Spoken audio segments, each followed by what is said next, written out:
وإذ أخذنا ميثاقكم ورفعنا فوقكم الطور خذوا ما آتيناكم بقوة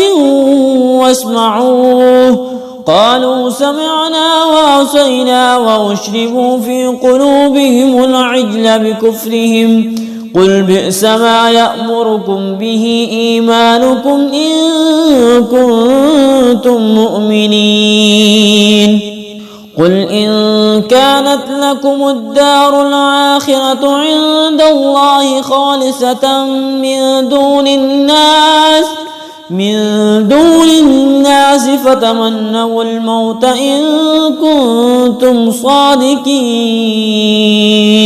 ولن يتمنوه أبدا بما قدمت أيديهم والله عليم بالظالمين ولتجدنهم